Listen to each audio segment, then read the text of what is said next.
Robbie Jade Lew. What's up? The Hey, how are you doing? the hustler cash game queen. I know it's kind of wild because we've been on the tournament cycle for so long, and here I am. It's weird. It's weird.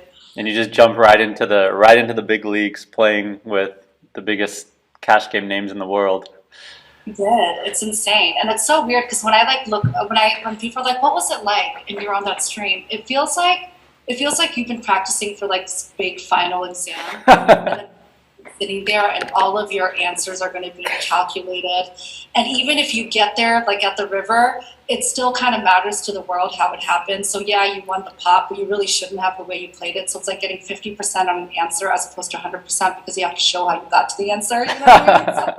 Because in your mind, you're like, oh, I just wanted, you're like, oh, but I just kind of sucked him out, So anyways, Yeah. it's funny. It's like all this practice and there you are and you're evaluated and it's like showtime. That's Yeah. what it feels like. Yeah. And then you get to see your mistakes and you get to see what you need to work on. But I did like that when you told me that there's because I used to I think it was really really not the best positive outlook for anybody to be seen inside out as On stream, yeah. Where your game is exposed, yeah. Yeah, it's the only way that you're able to evaluate yourself to see where your Exactly, mistakes yeah. are. But what your tells are. I didn't think I had tells. Yeah. I thought I had a good poker face, and apparently I don't. So Yeah, and it's like I've been working with you, coaching you, and I tell you these things. I try to have you repeat them so I can tell if you have the takeaways or not. And then you're kind of outplaying, and I don't have a lot of visibility on if you're implementing them well or not. And then with the live stream, we just get that instant feedback. So that's really cool. I also think playing online where you have hand histories and then you could share hand histories with other students or with me or whatever. That's another way to get the visibility. But the live stream's on another level. Yeah. Yeah, it is. I mean, you always tell me to write down my hands and go over them. And sometimes I'm like, I hope I got what that person bet right when I'm writing them down. And sometimes when I don't remember it, I'm like, well, it's all here. And I thought that a certain hand played out a certain way. And I go back and watch and be like, oh, oh, she folded aces. I'm like, no, I didn't, but I did. And so Yeah. there's little things like that you don't even remember that you're really doing. So there's really no way to evaluate yourself unless Yeah. you see yourself playing. But that's what I loved about when we coached together is that you actually saw the hand histories when I would send them to you and go over them. It felt a lot like that. It felt like you were getting Yeah. your school paper. Have you come? How many of the group coaching sessions have you come to? I actually, I was coming to a lot during the World Series of Poker time. So Yeah. quite a few. I didn't Okay. miss any times. Yeah. Sometimes I feel like the pace is a little bit, it's either going too fast or it isn't going too fast. So I'll Okay. watch recordings. I see. That way I can pause and go forward. But it is fun to be in the chat and live with a lot of the students. Yeah. It does make it exciting. And of course, you have to be very attentive and in it. But those were super helpful during the World Series of Poker. Okay. Time. Awesome. And I love that it's pre-recorded, so we can always go back and look at it and take it at my own pace. Yeah. Yeah, and I definitely try to kind of encourage everyone to kind of talk and say the answers, repeat the takeaways and stuff like that. And it's just one of those things where the more you do it on your own, the more you're going to get out of it. And you might say something wrong, and then it gives me a chance to correct your other students to chime in, or they'll learn from the way you worded it. So it's kind of it's almost like working together as a team to get better, which is really cool. Yeah, it was really cool. I like that group environment. Yeah, you totally changed my game. So, and even just from talking to you right before getting on Friday, I was like, oh, I'm so glad I talked to him because I mean, I didn't realize my VPIP was as low as it was, but it needed to be because it's one of the things in those live settings also is you're really tempted to play more hands. And then when you don't have your phone on you, you're even more tempted because you're like, now I have to wait through this whole hand. But it forces you to kind of engage a little bit more and see the way that the other players are playing, which is why I tanked so long with that ace queen hand because I saw him playing a little bit. I didn't think he was ever bluffing, and then I didn't think that Bill Klein was capable of bluffing. I really thought he had it. I gave him way too much credit. I put him on a set, and I don't know why I was giving him that much credit. I didn't think he'd be barreling me with a bluff. So it was really nice for him to finally check on the river. But some people were like, "Oh, she's Hollywooding," and I was like, "No, I really stressed out. That was a really stressful hand for me." And so just a couple of the other things is that it does force you to be more attentive, which is what we should be at the poker table. And without those distractions, it was like night and day where I could really focus on things. But I kept thinking like I'm playing tighter now because Faraz told me to play tighter, and I should be sticking to my range. But I think oftentimes in cash games, people like to play a little bit wider, and that totally changed my game. It is worth waiting for the right hand so you feel confident with three betting and then continue. Yeah, and a second ago you said your VPIP was so low. I think maybe you meant the opposite, right? Your VPIP was really high.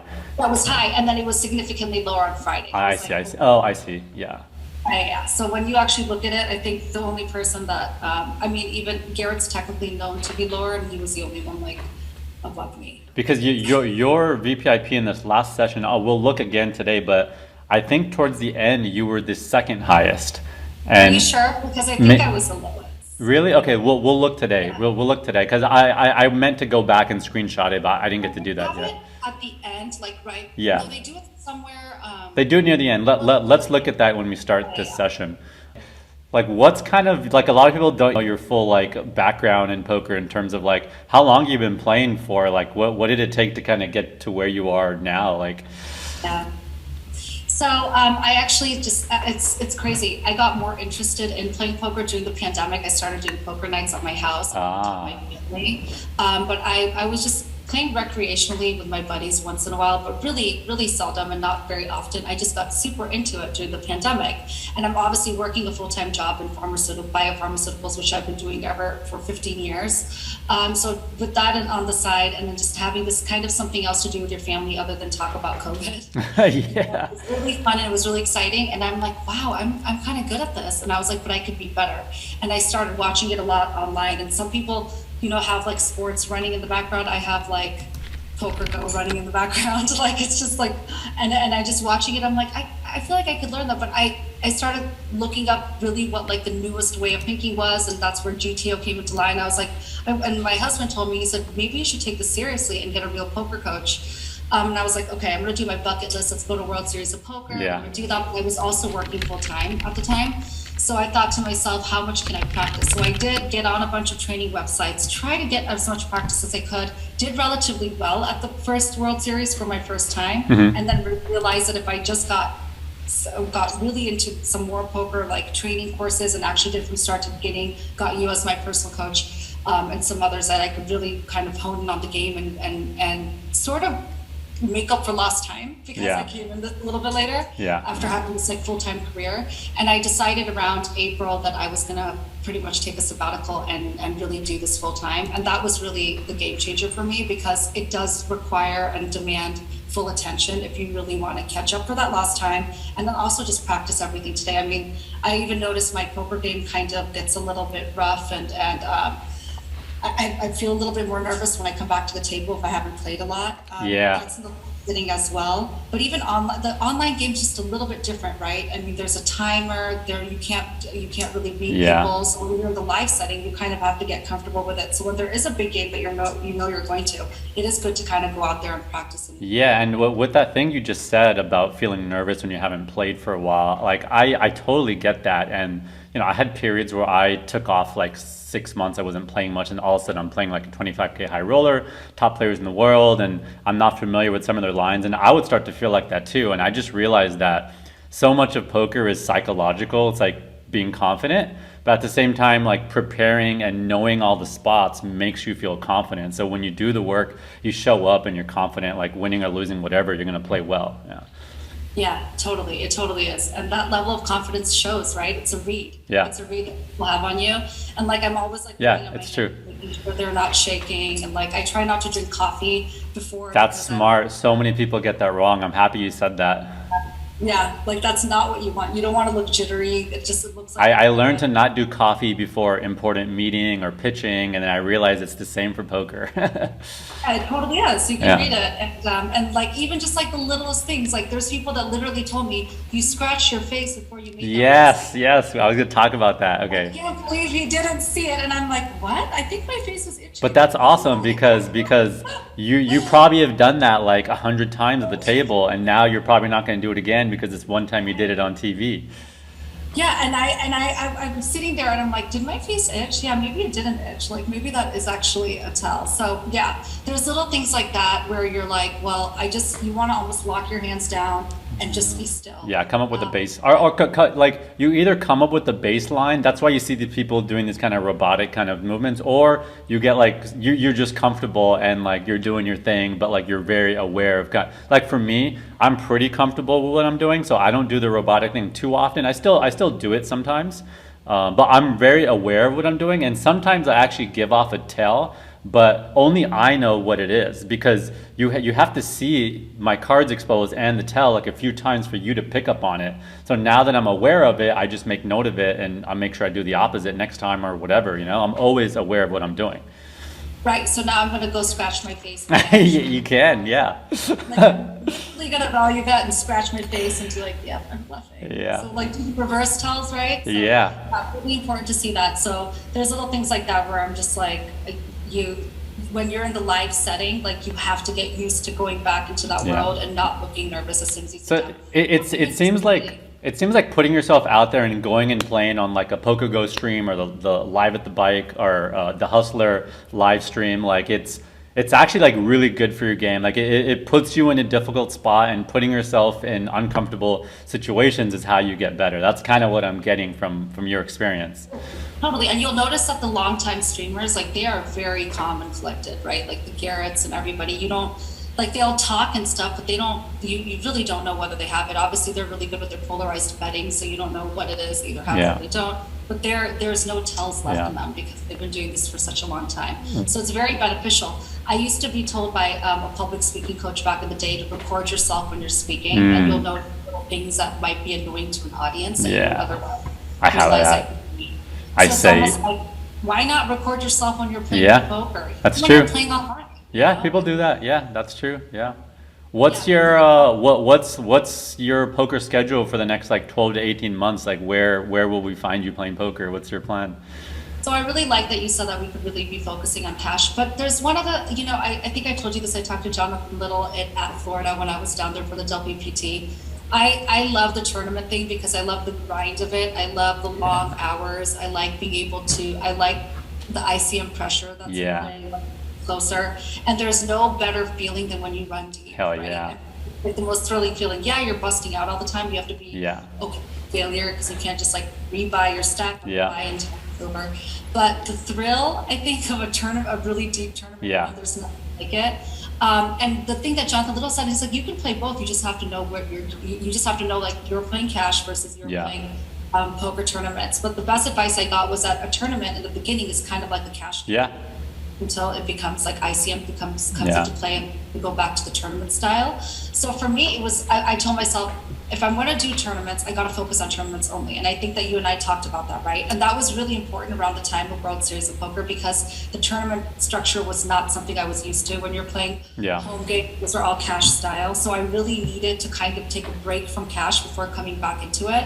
So now when I'm like playing tournaments, and I just played like a week and a half ago and I won like a small tournament. And I do sometimes play like the whatever tournaments just to get my feel for it. And it's fun to be with my friends out here in LA. And there's always something happening at the bike or like, at Hustler Casino or Yeah. something like that. Yeah, I get a lot of students who just play like the World Series of Poker and then they start studying like the month before it. And obviously that's better than not doing anything at all. But there is this kind of thing where like, the way like the elasticity in your brain works is you'll remember things a lot better if you've kind of already been doing it throughout the year and you don't have to start from scratch like the month before the WSOP. So what I tell my students that don't have a lot of time or don't want to play tournaments throughout the year, go play sit and goes on the weekends because they only take 45 minutes to 2 hours and it's really similar to tournament strategy. And now, when it comes around like April, May and you're studying and practicing tournaments, like you're already kind of starting from here, not from there. Yeah. Right. It's like a final table strategy, and that kind of is that totally is a good point. But I did realize going back to the cash game and then going back and trying to play tournaments. Like for example, you asked me what my schedule is looking like. So on Thursday, I'm obviously back on stream with Ivy, and then on Friday, back on stream with a pretty tough group again, like it was last Friday. I was asked to play it live at the bike tomorrow, but I think I'm going to take a break. I think that I'm glad you said that because you need time to just chill and to study and to just think. And if you're just like Like what happens when you get on these like big streams and people seeing you like big action, like you start to get invited to all sorts of stuff and like you feel this, I don't know if you are, but a lot of people feel FOMO and you're like, oh, I want to take advantage of all these opportunities. But you start to realize that like these opportunities aren't going anywhere. Like they'll be here in 3 years, in 5 years. Yeah. Totally. And I'm really bummed out that I'm not actually playing Poker Masters right now at Aria.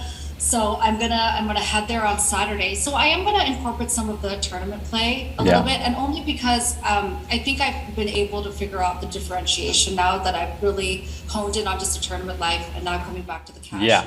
And I kind of want to see. I want to challenge myself to see how I'm able to do that, right? To differentiate the both of them and see that I can go back and forth, because there will be something happening concurrently with the cash playing opportunities. Yeah. There might be something interesting. And you're going to be a stronger tournament players at the earlier levels because you're working on your deep stack cash game play. I found that for myself as well. Totally makes sense. Yeah, it does. And I've always said this, like when you play. When you play like the smaller ones with the higher buy-ins, even in the tournaments, you're getting the better players. Often, there'll be a few in there that are just playing fun and they have a high bankroll. But these guys are really heavy GTO. So for me, it's almost like when that's what I'm heavily studying. I almost see exactly what moves are making. That's perfect. Yeah, and you understand it. Yeah. Yeah, I'm like, that's a bluff size bet versus a value size bet. So it's almost easier to play the better players. And I know that's like always an argument with people, because some people want to play the softer players. Yeah. But for me, I want to play the ones that are practicing and studying as much as I am, because I know what they're doing. I'm like, I see what you're doing. I think it's a little more confusing playing against weaker players because it's hard to know how they're thinking, but you're still kind of making more money off them. You just got to be more patient about it. And you just kind of got to play more straightforward. That's kind of the reality of it. Yeah. Yeah, that makes sense. Yeah. Last thing I just want to ask you. So you just mentioned you're playing against Phil Ivey this Thursday. Like, what are you feeling? Because that's like a lot of people's dream to go play in a game like that. And it's also can be very intimidating playing against Ivey. Like, what are your thoughts? Like, what are you feeling going into that? I've been lucky enough to play with him before. Oh, cool. It was very short-lived before he was moved. It was at the 10K Turbo at the World Series of Poker. I was actually at a table with also Seidel to my right, so it was a very challenging. I remember sitting down and be like, oh, this is fun. And he was in seat 1 and I was sitting in seat 7. And we got into 2 hands. I won 1 hand and it did go down to showdown and he never showed, but he did win another hand, and it was on Poker Go. And it was already kind of exciting and thrilling. I kind of have gauged a little bit of his style, and I think that, yeah, it's one of those things when you play with him, you've made it, right? Or it feels like, it's like a bucket list thing. Yeah. It really is into poker. I'm not too nervous about it because I think that, again, like, I think he plays the way that we're all hoping to play one day. So we're all practicing to play that way. So I don't think of it as like I have nerves for it, but it's more of like learning experience where I'm like, I'm going to go in there and I'm going to get the absolute best practice of my life. Yeah. So whether I'm winning or losing, I get to play live and really challenge myself to see if I'm able or I'm cut out for these streets. You know what I mean? That's awesome. Yeah. Do. So it's more exciting than it is scary. Yeah. That's awesome. Okay, cool. Well, a lot of awesome thoughts. Let's jump into reviewing your stream and get into the lesson.